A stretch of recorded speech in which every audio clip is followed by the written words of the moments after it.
Welcome to another edition of Now You Know Sports. I'm Mike Matalini alongside Brian Page.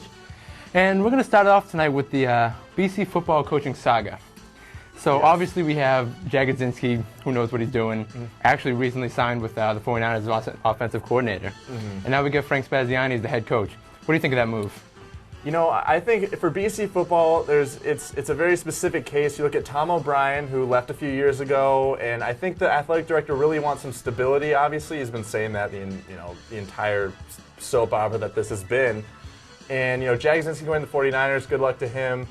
By the end of this whole deal, you could kind of tell that Jagodzinski really wasn't. I don't think he was really liking the college coaching game. You have to deal with alumni, you have to deal with recruits, you have to travel, visit all their houses.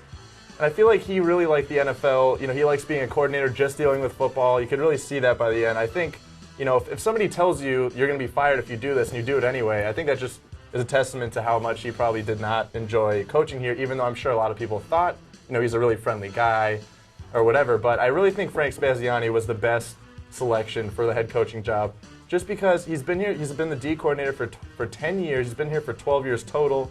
He runs one of the best defenses in the country year after year. Very underrated defenses, but very good. So I think we'll be set, and he'll be here for a while. And I think that's exactly what the athletic director needed. And the thing is with Jagodzinski, everyone thought he was such a great coach when he came here, but I think he just came into the right situation. We had Matt Ryan was almost a Heisman winner candidate, and the team he had that year was just perfect for him. He really didn't have to do a lot to make that team really good. Yeah.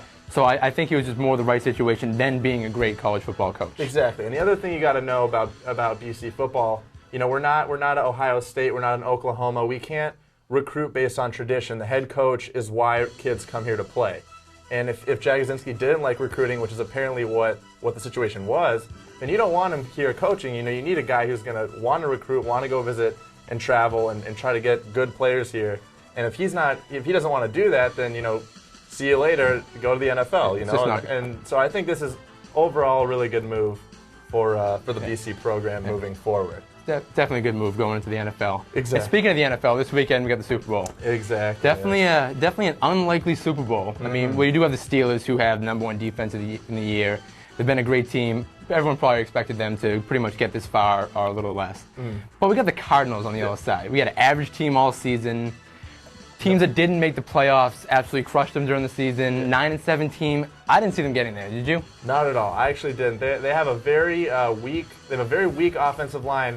It's kind of uncharacteristic to see a team with a weak offensive line in the Super Bowl, which is why personally I think the Steelers are going to pull it out, simply because the Steelers have the #1 D in the league, and I think the blitzes that they're going to put on the Arizona Cardinals offensive line, I think it's just going to be too tough for them to withstand. And I really see the defense of the Pittsburgh Steelers carrying them throughout the game.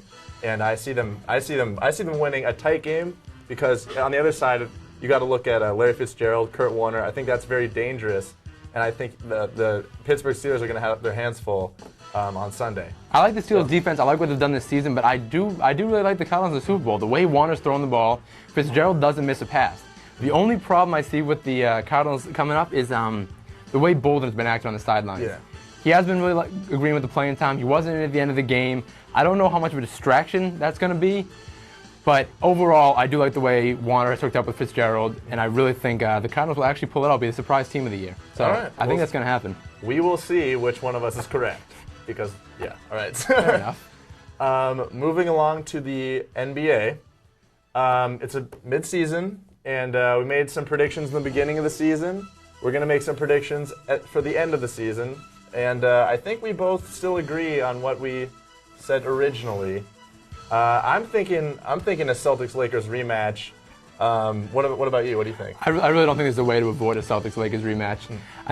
You have the Cavs and the Magic. They're going to stand in the way of the Celtics, but the Cavs, they don't have the surrounding cast that the Celtics would have or the Lakers would have.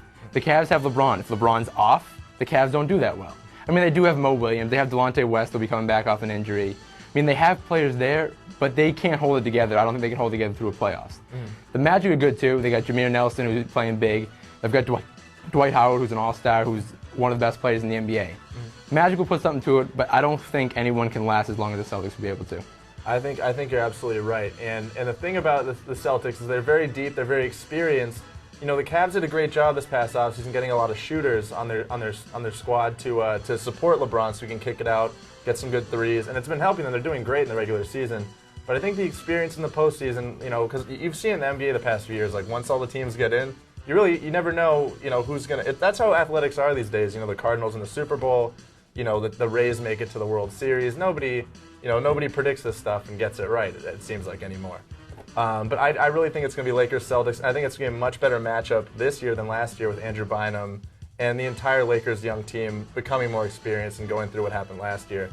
So yeah, I think it'll be very exciting to see what happens. And not to mention the Lakers aren't going to want what happened last year to happen again. Exactly. So with that said, also before we take it out, I just want to give a shout out to the BC men's tennis team. They beat Brown last week, first Ivy League win.